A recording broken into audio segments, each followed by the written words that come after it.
और फिर जल्दी ही दूसरा और फिर तीसरा और जल्दी ही हर शहर में अपना एक गैराज होगा।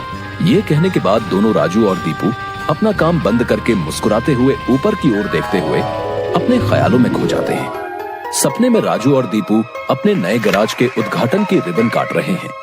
तभी पीछे से उसकी पीठ पर कोई धक्का देता है और दोनों घबरा के सपने से बाहर आते हैं। राजू के बगल में उसकी गैराज का मालिक, ग्रे शर्ट, काले पैंट, सिमटे हुए बाल और आंखों पे चश्मा। तुम दोनों से एक काम सही से नहीं होता। कल एक गाड़ी तुम लोगों ने बना के दी थी, ग्राहक का फोन आया था, उनकी गाड़ी से धुआं निकल रहा है और रास्ते में बंद हो गई है। ये 1 महीने में तुम्हारी 8वीं शिकायत है। मैं तुम दोनों को अभी काम से निकालता हूँ, निकल जाओ मेरे गैराज से। मालिक, पर यह भी तो हो सकता है उसकी गाड़ी खराब हो। हमने तो ठीक से ही काम किया था। खराब गाड़ियों को ठीक करना ही हमारा काम है, निकल जाओ यहाँ से। और मालिक दोनों को धक्के मार के बाहर निकाल देता है। राजू और दीपू अपने छोटे से कमरे की बिस्तर पर हैं। सामने की दीवार पर विष्णु भगवान की तस्वीर टंगी है। दीपू राजू से, भाई, हम हर जगह मन लगा के काम करते हैं, फिर भी हमें हर जगह से निकाल दिया जाता है। किसी को हमारी कद्र ही नहीं। हाँ भाई, यहाँ किसी को हमारी कद्र नहीं है। चल किसी दूसरी जगह जाते हैं, वहाँ शायद हमारी कीमत हो। भाई, पर हम वहाँ करेंगे क्या? याद है माँ कहती थी कि भगवान का नाम लेने से सब मिल जाता है। हाँ, चल सामान बांध, अब हम यही करेंगे। भगवान का नाम लेंगे और पैसे कमाएंगे। वो कैसे? अरे हम बाबा बन के लोगों को ज्ञान देंगे और उनसे पैसे लेंगे। वो तो ठीक है, पर हम लोगों को क्या ज्ञान देंगे? अरे वही जो माँ हमें देती थी। तू ज्यादा सवाल मत कर, सामान बांध।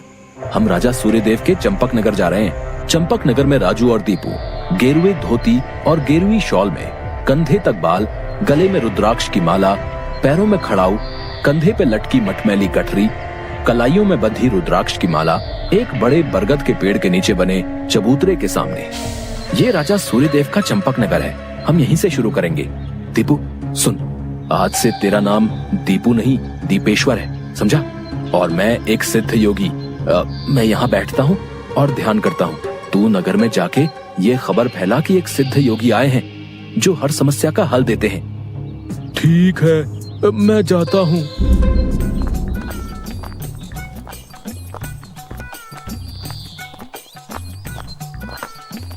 भाई, हमारे सिद्ध बाबा जी के लिए कुछ दान दो। ये कौन से बाबा हैं और कहाँ हैं? बड़े सिद्ध बाबा हैं, उनके पास हर समस्या का हल है।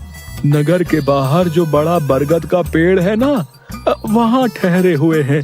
अगर तुम्हें कोई समस्या हो तो उनसे जाके मिल लो, वो तुम्हें हल जरूर बताएंगे। पर हाँ, दान के लिए कुछ लेकर जरूर आना। हाँ, मैं जरूर आऊंगा।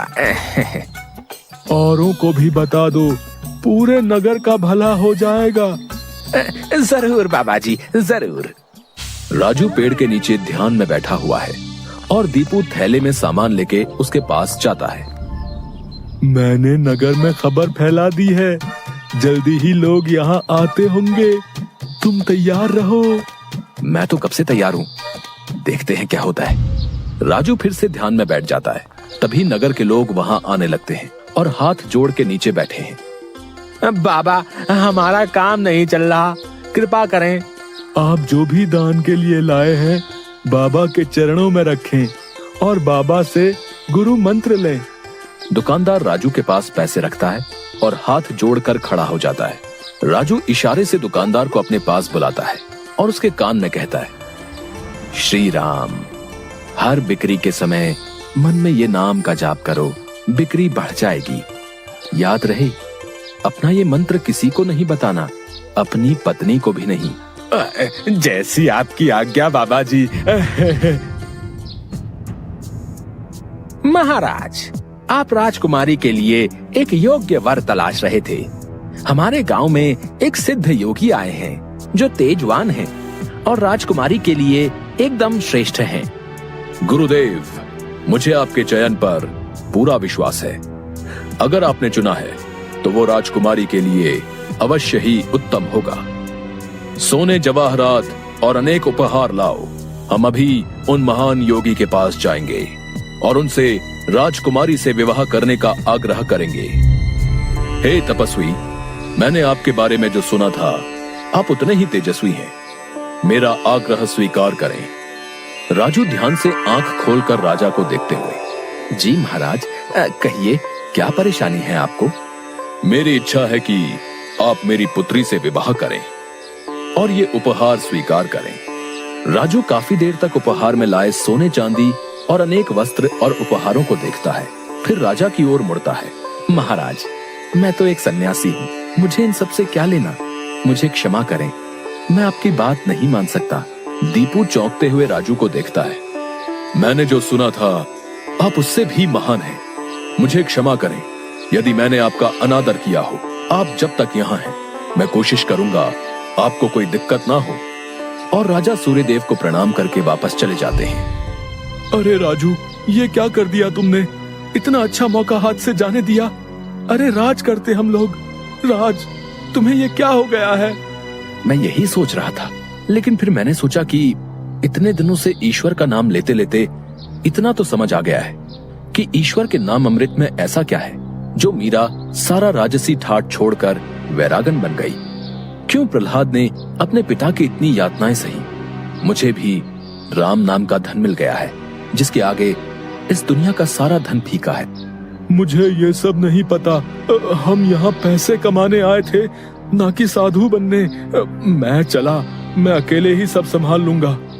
तुम्हें जो ठीक लगे करो, पर अगर किसी मुसीबत में फंस जाओ, पूरी श्रद्धा से ईश्वर का नाम लेना, तुम्हारी मुसीबत दूर हो जाएगी। तुम्हारा दिमाग खराब हो गया है।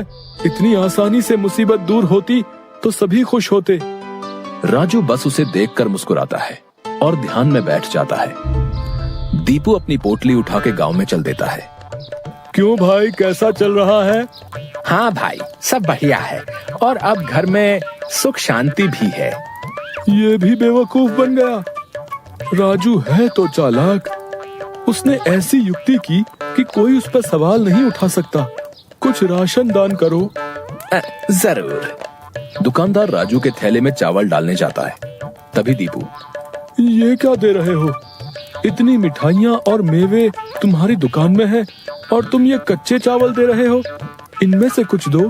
पर बाबा तो ये सब नहीं कहते। तुम्हें क्या करना है? जितना कह रहा हूँ वो करो।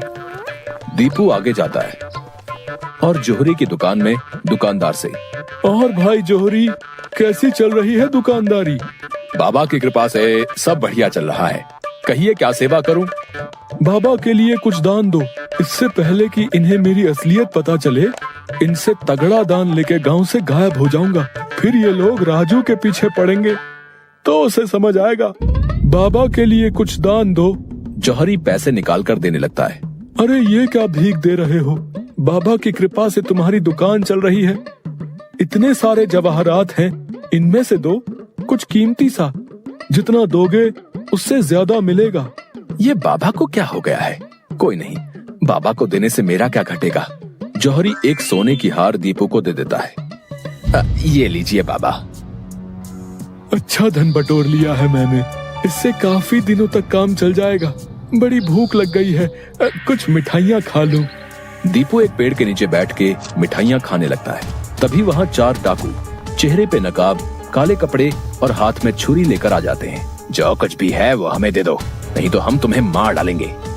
दीपू डर से अपनी पोटली उन्हें दे देता है। तभी डाकुओं के सरदार का नकाब खुल जाता है। दीपू उसे देख लेता है। अब तुझे मरना होगा, क्योंकि तूने मेरा चेहरा देख लिया है। हे भगवान, ये क्या हो रहा है? कैसे बचूं इनसे? भागने की कोशिश की तो ये लोग पकड़ लेंगे। क्या करूं? तभी उसे राजू की बात याद आती है। अगर किसी मुसीबत में फंस जाओ, पूरी श्रद्धा से ईश्वर का नाम लेना, तुम्हारी मुसीबत दूर हो जाएगी। दीपू आंखें बंद कर घुटने पर बैठकर, हे नारायण मेरी रक्षा करो, हे नारायण मेरी रक्षा करो। डाकू का सरदार दीपू को उठाकर, सुन, राजा के सिपाही हमारी ओर आ रहे हैं, इसलिए तुझे छोड़ रहे हैं। अगर तूने किसी को हमारे बारे में बताने की कोशिश की तो तुझे जिंदा नहीं छोड़ेंगे। ये ले अपनी पोटली। डाकू भाग जाते हैं।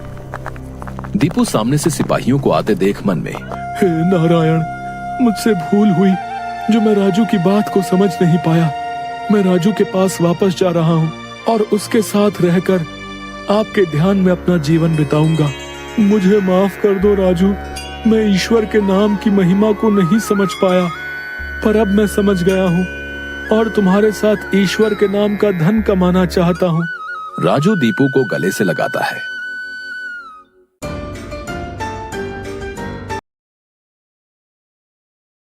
चैनल पे बने रहने के लिए कृपया सब्सक्राइब और लाइक करना ना भूलें।